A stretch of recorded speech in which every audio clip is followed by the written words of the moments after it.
Hey y'all, good morning or afternoon or evening if you're watching this after it came out or in a different time zone, you know. We are doing the July TBR game today, my birthday TBR. I'm so excited. I added in a lot of new series first books to the new series bowl. Similar to last month, how we did the odd numbers were the continuing series bowl. One is still continuing series, but all the even numbers we'll be starting a new series. And see, I added a lot. It has a lot of papers this month. I'm very excited. But we do have four books that we really do need to try to read next month. Regardless of, they're not even included in the die or anything like that.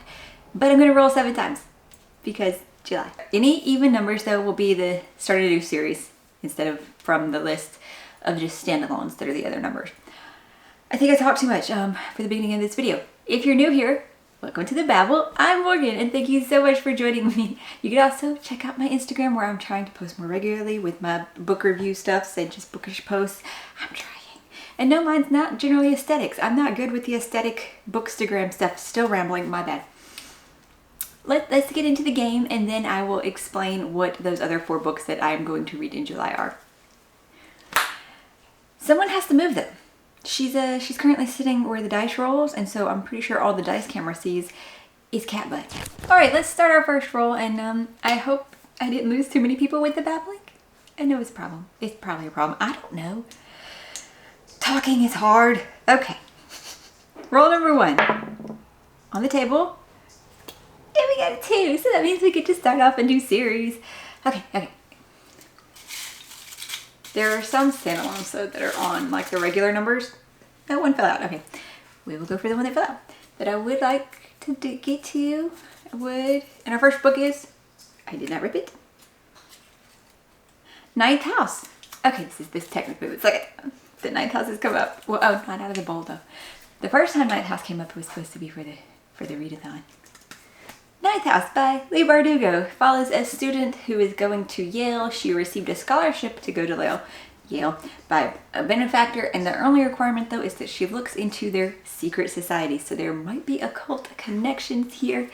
I've heard good things. What was that? Okay, first roll came out good, and I had to double check the year in Aurelium to see what July's prompt is, and it's just read when it's dark. So that could be any book. That's good. I don't have to have a specific one for that. I got a 9. I don't remember what 9 is, so let's look up. Is this even in frame? Let's look up what 9 is. I don't remember what most of my numbers are right now, actually. Cat is going in a box of peanuts. Okay, so 9 is The Martian by Andy Weir. This one looks smaller, but I don't know that it is actually smaller than that. I mean, it looks, and yeah, my book is damaged. I'm very unhappy because that was not shown in those selling. Kitty, out of the box. The Martian though follows Mark Watney as he is become one of the first people to walk on Mars, and now he's sure he'll be the first person to die there after a dust storm forces his crew to evacuate the planet. While thinking him dead, Mark finds himself stranded on Mars' surface with no way to signal Earth that he's alive. And even if he could get word out, his supplies would be gone years before a rescue could arrive. Of course, it had the movie with Matt Damon, which I thought was awesome. I like Project Hail Mary, so I'm hoping, since everybody says this one's better than that one, that this is going to be a phenomenal 5-star read. I'm hoping. Okay, so far. And I really wanted a sci-fi. Like all through June, I kept wanting another sci-fi and it was not in the cards. But so far, July is turning out to be great. I'm so happy with it. So happy. Okay. Roll number 3. And though all the rolls are going to be like, these are the books I will pick from. I might not get to all of them because that's, 7 rolls plus the 4 dedicated. That's a lot of books that I may or may not have time for. Kitty! Oh my god. Unless I have to take the cat out of the room in just a second now. While I get whatever number 11 is. Okay, cat has had to be put in timeout. This next one is one that came out in May, I think, and it sounded very funny. Hopefully I can get it from the library. It does look like it might be a wait though. We shall see. Maybe I can find the physical copy at the library, even if I can't get the ebook or audiobook, sadly. It's Vera Wong's Unsolicited Advice for Murderers. A lonely shopkeeper takes it upon herself to solve a murder in the most peculiar way in this captivating mystery. Vera Wong is a lonely little old lady, lady of a certain age, who lives above her forgotten tea shop in the middle of San Francisco's Chinatown. Despite living alone, Vera is not needy. Oh no. She likes nothing more than sipping a good cup of oolong and doing some healthy detective work on the internet about her Gen Z son is up to. Oh, what her Gen Z son is up to. Then, one morning, Vera trudges downstairs to find a curious thing. A dead man in the middle of her tea shop. In his outstretched hand, a flash drive. Vera doesn't know what comes over her, but after calling the cops like any good citizen would, she sort of swipes the flash drive from the body and tucks it safely away into the pocket of her apron. Why? Because Vera is sure she would do a better job than the police possibly could. Because nobody sniffs out wrongdoing quite like a suspicious Chinese mother with time on her hands. Vera knows the killer will be back for the flash drive. All she has to do is watch the increasing number of customers at her shop and figure out which one among them is the killer. So that was roll number 3. On to roll number 4. Kitty is in timeout, so she can't interrupt us again. That was a little bitty roll. Maybe it was like a chump roll, but whatever. It's dead. I get to pick another book. I get to pick another book. So far, I am liking Panda's decisions this month.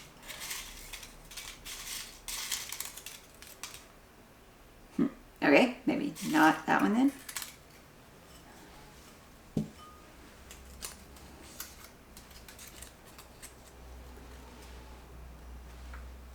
The Bladed Faith.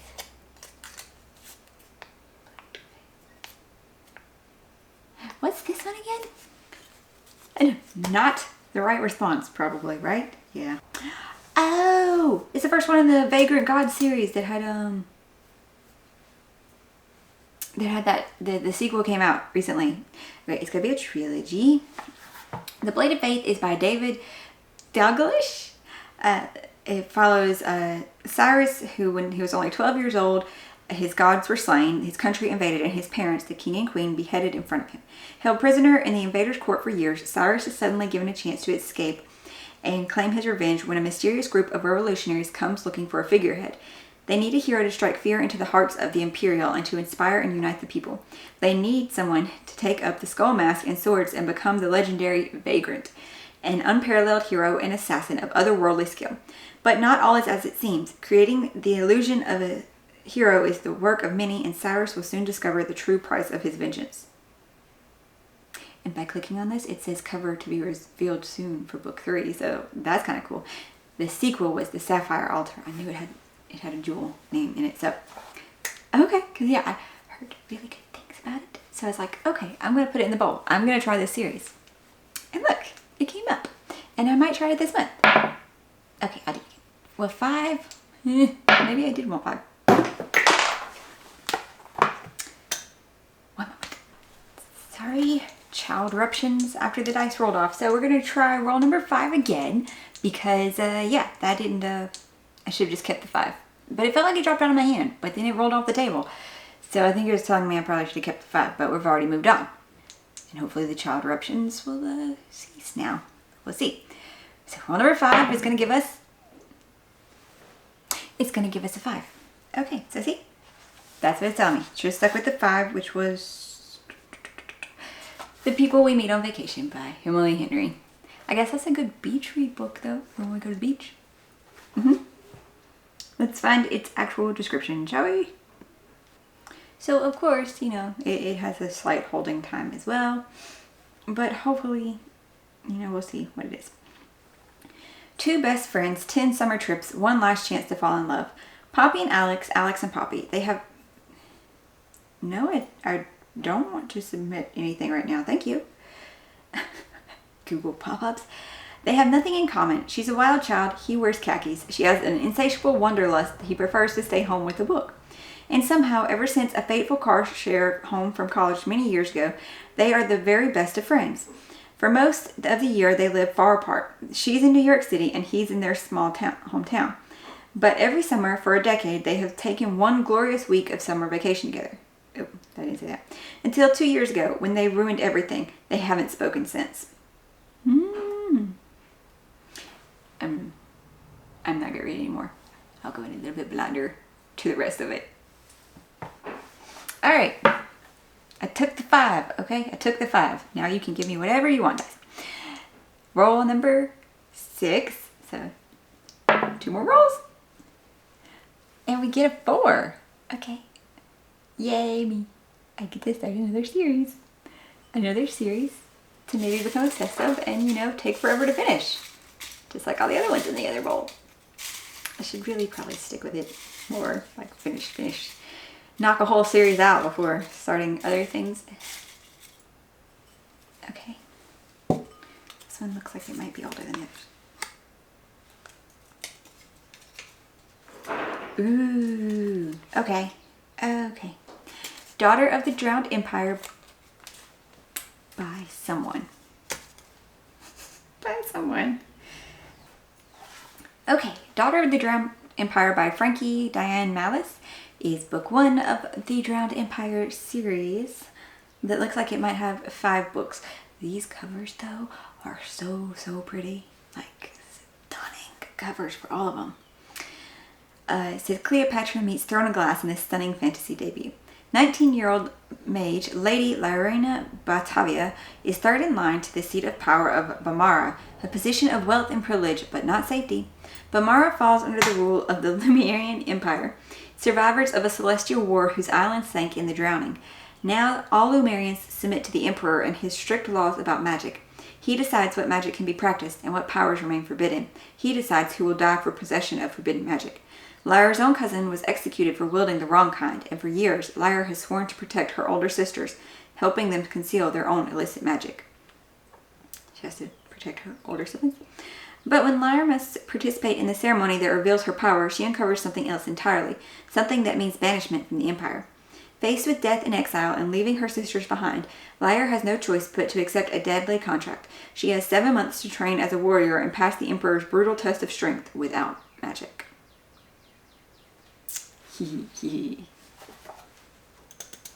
Okay, and our last roll, lucky number 7.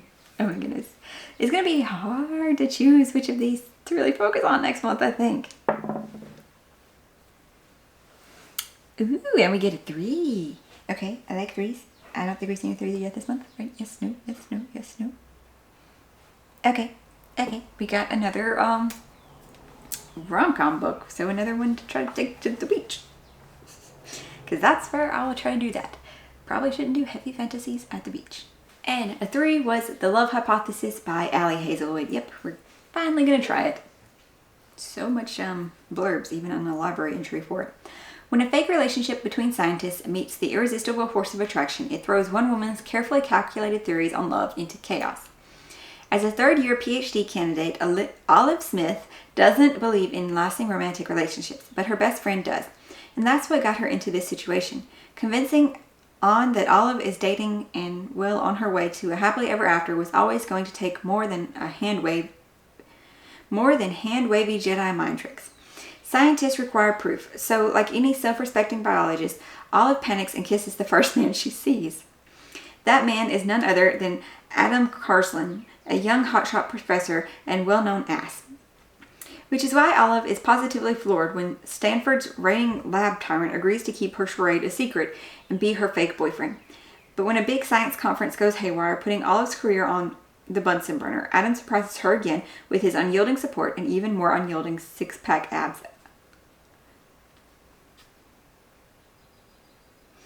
Okay. I mean, okay. I'm sure it's got something that people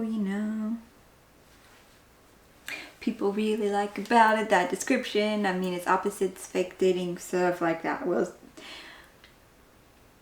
just parts of that description were like, oh my goodness, okay. Let's see. And now, for the books that I really need to try to read. One of them, of course, is going to be the next Secret Project book. Secret Project 3 comes out, which there has been a title, seen on the internet, but I won't say it or show the cover here. and I realized I forgot to put this book in my anticipated releases for July through September. But it's a pretty cover as usual, and it's got a paintbrush on it, so we'll say that. I can't wait to read it though. I really can't. They've all been enjoyable. And also I have 2 arcs that are being released in July, so I need to read them. One of them is going to be Emergent Properties, right? I'm getting the 2 parts of their names confused. Emergent Properties by Chloe Gong is coming out, and it's also going to be the Fairy Loot adult book box and Owl Crate's first ever adult fantasy book only subscription. I can't wait to see how they do it. But I'm probably going to end up reading the book before it comes to me. So there's that. I can't wait though. This one sounds so cool. It deals with a magic system where somehow people are switching between bodies and a competition between cities. And a princess who's apparently a murderess and trying to take out the whole royal family.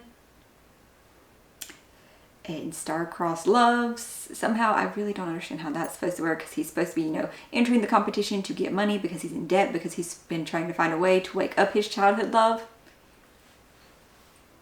So how is him in the... Yeah, I don't get that really, and I don't know. We will have to see how that works. I really want to know about the body switching thing though. I really want to see how that plays out. The next one also comes out mid-July. It is Immortal Longings, right? Yes, I'm trying to swap the words between these 2. They're both 2 words. But Immortal Longings by Amy Otishin. This one, you are following an AI reporter. And they wake up though, and they have no memories of why they're on the moon, what case they were working on. And so they go to uncover why they got there, what happened to them, what happened to their memory bank, like why it's been wiped from the... I don't think the description though says how long it's been since their last stored memory was. So that's something I'll have to figure out. But they're apparently uncovering a lot of truths and corporate stuffs. I think it might be interesting though. I have not read an AI perspective ever. No, I feel like I have read something from an AI perspective, but a very long time. So I want to see how it's done, and hopefully it'll be done well. And that'll be my sci-fi, yeah. And then the last arc that doesn't technically come out till August, but I'm just really excited to read it because it's a sequel to one I loved last year. That's going to be The Midnight Kingdom by Tara Sim, the sequel to The City of Dusk in the Dark Gods series, I think. I don't think it's a duology. In this one, you are following 4 heirs, like descendants of god families, where the gods used to be here in Nexus, but I think it was just 2 generations ago, they left, closing off the portals to the other realms and trapping people there in Nexus. And now they've started to notice that the world is dying too, since the gods are gone. And the heirs, they're not just, you know, sitting around like their parents and saying, oh, well, we can't do anything about it. The heirs are trying everything they can, even maybe slightly dark things, to save their world. They do not agree with, you know, that it's just going to die. They're trying to get in contact with the gods. They're trying to bring the gods back. They feel like the gods don't know that their world is dying. So if they could just get in contact with them, that they will help. They'll save them. Oh my gosh, though, I love the book. I love the world building that we were setting up. I really liked it. I really did. And I'm looking forward to this one. So it's going to be a really hard month, though, figuring out what to read first and what to prioritize this month. Because there's a lot of books. 7 plus these 4.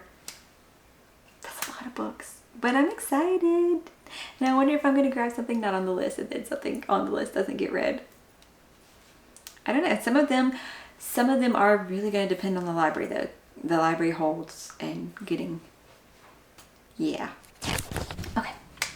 I'm going to stop babbling now. These are the books that hopefully I will read for my birthday month. I did want more sci-fi. I did. But that's okay, because I mean, I've just been in sci-fi mood. I don't know. Because some of the books might or might not come off hold in time. And I'm not sure that I actually want to buy them, because I don't know. I don't know if I'm going to like them. I don't know words. But, loud truck. By July, I should have a Discord channel up for us to use. So that way we can talk about books more in an actual back and forth conversation, instead of just having to do it in the comments or whatever. And maybe some of you will be reading some of the same books I am, or maybe we can all pick, you know, a new release book that we want to try to read and talk about. in July, I'm up for these options. And I would like to know, what are things that you like on BookTube that you would like to see more here in my videos or anybody's videos, or from like Discord servers that people do have for their book communities. Like, what are the aspects you like? What do you wish there was more of? What communication words? I don't know. I am working on building that now, trying to add in like all the little neat features and stuff that I think would be cool to have there and that people might like. And just ow, I stabbed myself with my thumbnail that's barely there. Okay, I should stop talking. There was one that I hoped would come up, but it didn't. And yeah, I don't know. We shall see how this goes though, okay? We will see how next month goes with the books that do end up getting read and not read. And yeah, I'd love to know what some of you guys are reading, what you're looking forward to in July, and hopefully we're all gonna have a great reading month, find great things to read. If you did enjoy this content and actually stick with me through all this, I hope that you will come back, subscribe, check out the new releases videos like this one, and the unboxings, vlogs, because I will try to do vlog for my birthday and our vacation, and join the Discord server when I have it up so you can join bookish conversations, which will have like separate spoiler sections, things like that. Okay, I'm gonna stop talking. I hope you guys are having an awesome day today, finding something cool to read, and staying cool in the summer heat. See you guys later. Bye.